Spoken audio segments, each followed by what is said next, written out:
Hola, ¿cómo están?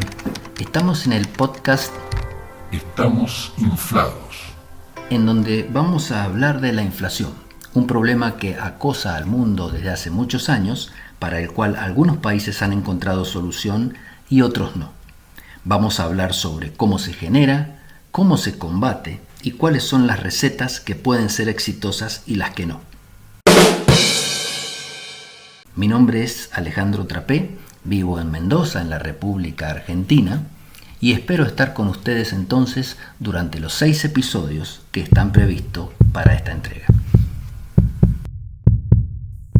En los capítulos anteriores hemos analizado cómo se causa la inflación y el mecanismo que hace que gradualmente la emisión de dinero pase a los precios. Digo gradualmente porque hemos dicho también que cuando se emite dinero, ese dinero no impacta directo sobre los precios, como cualquier cambio en cualquier mercado no impacta directo sobre el precio del producto. Lo que ocurre es que lentamente se va distribuyendo ese dinero entre la sociedad, la gente lo empieza a gastar y al empezar a gastar empieza a presionar sobre los niveles de precios de la economía, hasta que en algún momento el traspaso se produce casi por completo. También digo casi por completo porque a menudo ocurre que ese tipo de mecanismo se detiene en algún momento sin que sea perfecta la relación entre lo que se emitió y la tasa de inflación. Esto no nos tiene que hacer pensar que la emisión no tiene efectos sobre la inflación, porque sí los tiene. Lo que pasa es que hay que tener la paciencia suficiente para esperar que el traspaso se produzca. Entendiendo esto, uno rápidamente llega al remedio para la inflación, es decir, dejar de emitir dinero o reducir la forma y la cantidad de dinero que se emite.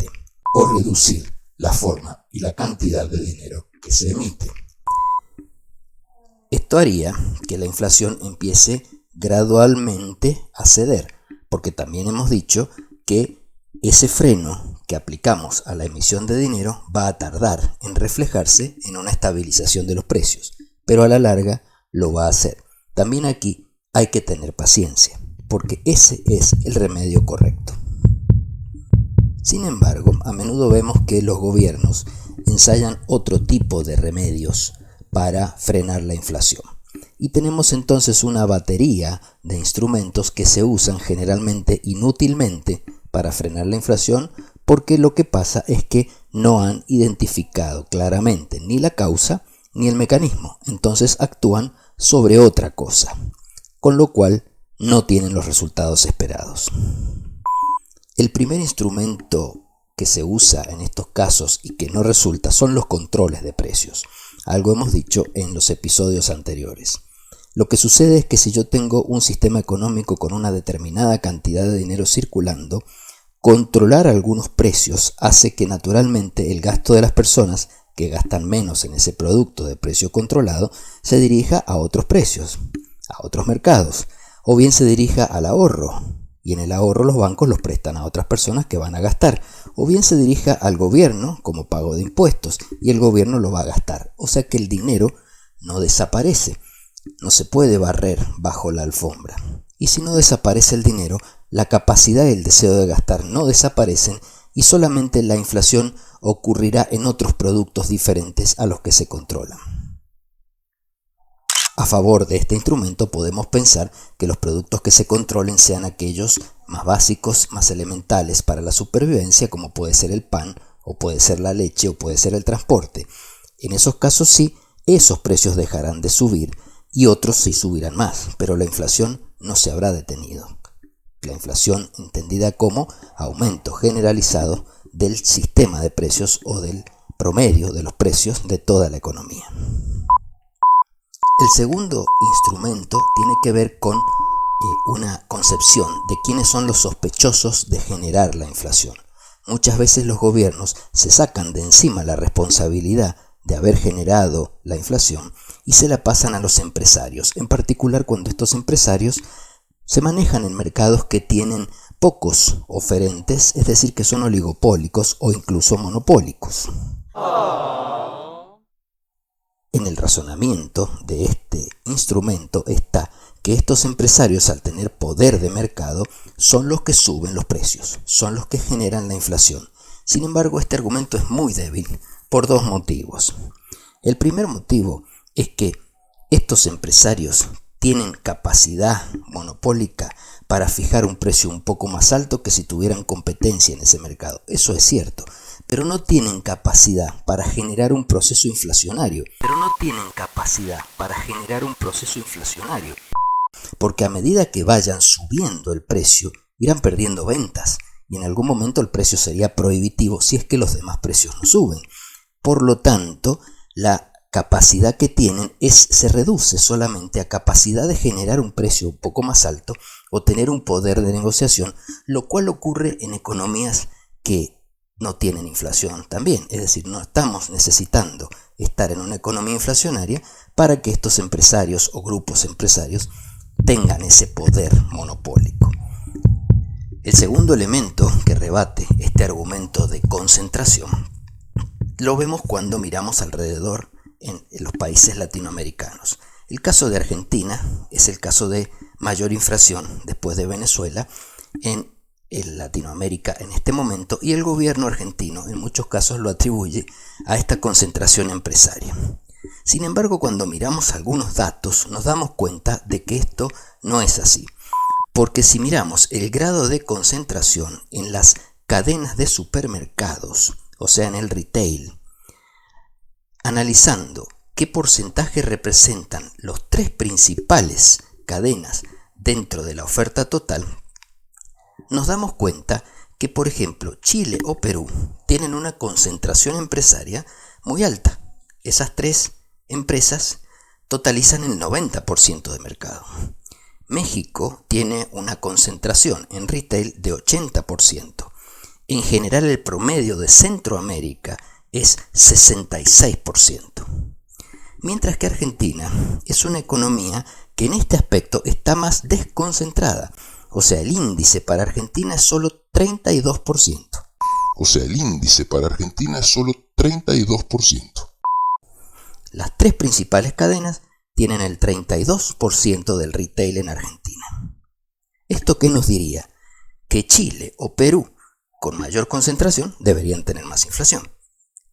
México debería tener más inflación que Argentina porque tiene índices de concentración mucho más altos. Y sin embargo no es así. Argentina tiene mucha más inflación, a pesar de estar menos concentrada su etapa de retail que otros países latinoamericanos. De esta forma, también se rebate este argumento y llegamos a la conclusión que tener situaciones de concentración empresarial puede llevarnos a tener precios un poco más altos que los países vecinos, pero no tasas de inflación, que es como crecen los precios. Estos grupos empresarios no tienen la capacidad para generar un proceso inflacionario sostenido. Otra fuente de inflación supuesta a la que muchas veces los gobiernos atribuyen el proceso inflacionario de un país es a la inflación internacional que se filtra hacia el país. Cuando hay inflación en el resto del mundo, es normal que si se trata de un país moderadamente abierto a la economía internacional, esa inflación se filtre dentro del país, pues se encarecen los productos exportados y se encarecen los productos importados para ese país. Ejemplo típico, el caso de las uvas en los precios de los combustibles y de otros commodities. Sin embargo, tenemos que pensar que este efecto no es muy importante cuantitativamente porque la inflación en el mundo nunca sube aceleradamente. Después de la pandemia y de la cantidad de dinero que se emitió por parte de los distintos bancos centrales, la inflación en el mundo, que rondaba el 3%, simplemente se ha movido hasta el 5,5%. Ha sido un aumento de 2 puntos o 3 puntos sobre la inflación anterior. Es imposible que un aumento de esa magnitud genere efectos inflacionarios fuertes en un país. A lo sumo, generará también esos niveles de inflación. Pero vuelvo al caso argentino o al caso venezolano. Si decimos que una inflación en el último año del 52% responde a la inflación internacional, realmente ese argumento no tiene sentido, porque entonces todos los países latinoamericanos estarían soportando una inflación del 52% o similar. En los países latinoamericanos, la inflación ha dado un salto de aproximadamente 4,5% en promedio a 6,5%, pero nunca hasta 52%. Estos tres sospechosos principales de generar un proceso de inflación no son tan bravos como los quieren mostrar los gobiernos. No son tan bravos ni las concentraciones empresariales, ni son tan bravos las inflaciones externas, ni tampoco la expectativa que hace que los precios sigan subiendo y alimenta un proceso inflacionario. Por lo tanto, estos remedios, controles de precios, acuerdo con los empresarios o cierre de la economía a través de, por ejemplo, prohibir exportaciones, no son remedios que van a frenar el proceso inflacionario. No son remedios que van a frenar el proceso inflacionario. Sin embargo, no los descartemos para que ayuden a moderar un proceso inflacionario que debe ser detenido limitando la emisión de dinero. Si nosotros vemos que un gobierno simplemente utiliza estos instrumentos, control de precios, acuerdos entre empresarios y trabajadores o cierre de la economía, y no detiene la creación de dinero, entonces estaremos seguros de que la inflación va a continuar. Tal vez se modere durante unos pocos meses, mientras duran los controles de precio y la gente los cree, pero en el fondo la inflación va a seguir fuerte.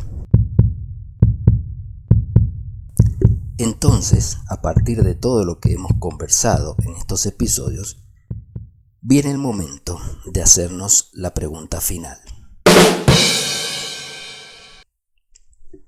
Si hemos dicho que emitir dinero y hacerlo en forma desordenada y en forma abundante da lugar a un proceso de inflación, pone en marcha el proceso, el mecanismo que luego deriva en una inflación alta, la pregunta correcta para hacernos es: ¿por qué el gobierno emite dinero?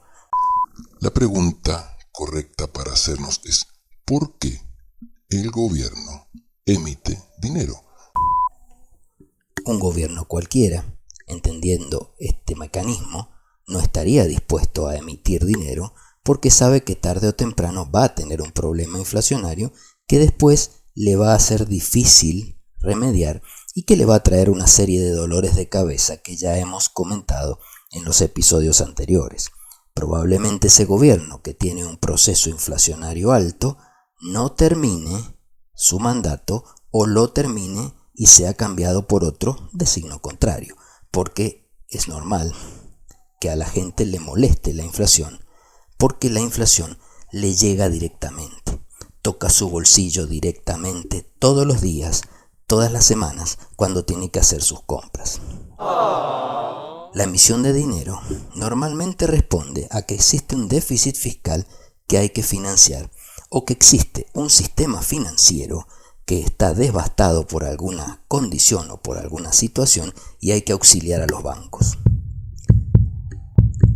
La primera de las causas mencionadas es la más frecuente, o sea, el déficit fiscal, cuando ese país gasta más de lo que recauda en materia fiscal y por lo tanto tiene que cubrir el desfasaje pidiéndole dinero al Banco Central.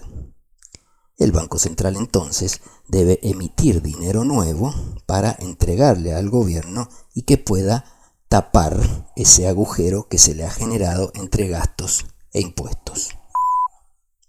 Esto ha sido muy frecuente en los países latinoamericanos en los últimos 40 años y muy frecuente en particular en Argentina en los últimos 70 años.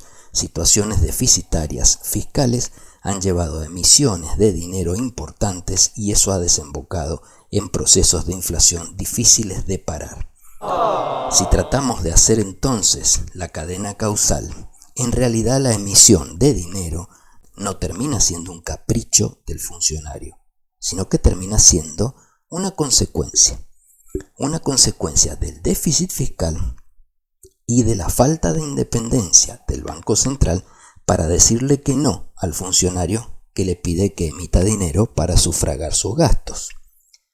Lo que sucede es que cuando un país ha ingresado en una senda de déficit fiscal y la va ahondando, la va profundizando, es muy difícil revertirla. ¿Por qué? Porque normalmente en materia fiscal los gastos que se han aumentado es muy difícil bajarlos. Y los impuestos normalmente generan una sensación de incertidumbre entre la población cuando se suben permanentemente. Por lo tanto, es difícil cerrar esa brecha fiscal y es difícil dejar de emitir. Conclusión, para no caer en este proceso inflacionario que hemos descrito, en este mecanismo perverso que hemos descrito, lo mejor sería ordenar las cuentas fiscales para no tener que emitir dinero y no generar un proceso inflacionario sostenido. Negarse a comprender esto es negarse a encontrar el remedio correcto para la inflación. Muchos gobiernos se niegan a comprender esto y buscan los otros remedios. Y los otros remedios de los que hemos hablado, controles de precios, acuerdos empresariales, cierres de la economía, son remedios débiles y de muy corto plazo. Son remedios débiles y de muy corto plazo. En América Latina, en los últimos 40 años, se han ensayado 37 episodios de controles de precios en todos los países latinoamericanos. Esos 37 controles han explotado en promedio a los 6 meses, es decir, han tenido algún efecto durante unos pocos meses y después ha habido que sincerar los precios. Solo en el caso que algún control de precios se realice con acomodamiento de las cuentas fiscales y reduciendo la emisión, allí sí podremos estar ante un buen remedio que frenará la inflación. Pero esto no es lo normal. Para un político no hay nada más atractivo que poder aumentar el gasto público, entregar dinero, realizar obras, contratar personas para que trabajen en el Estado, porque eso les trae votos futuros. Y financiar eso no con impuestos, porque eso les puede complicar sus votos futuros, tampoco con endeudamiento, porque a veces tienen que tomar compromisos para pedir el endeudamiento, sino con una maquinita de imprimir dinero de la que no tienen que rendir cuenta a nadie. Entonces es muy sencillo y muy atractivo decir: aumento el gasto e incluso bajo los impuestos y ese agujero lo financio con la maquinita de imprimir dinero que tengo en la casa. No me diga que a usted no le gustaría tener esa maquinita en un garaje de su casa y con esa maquinita poder imprimir dinero para realizar todos los gastos que usted quiera. Allí radica el centro del problema. El centro del problema está en lo atractivo que resulta expandir el gasto financiándose con emisión de dinero. Pero luego viene lo difícil. Bajar ese gasto es muy difícil. Subir los impuestos para poder pagar ese gasto es políticamente muy difícil. Entonces, achicar la emisión de dinero es muy complicado. Y si no se achica la emisión de dinero, se pueden ensayar otros remedios, pero no van a funcionar. Les agradezco mucho la paciencia de haber escuchado todos estos episodios. Espero que haya quedado claro el origen de la inflación, su mecanismo y los remedios que sirven y no sirven para detenerla. Muchas gracias.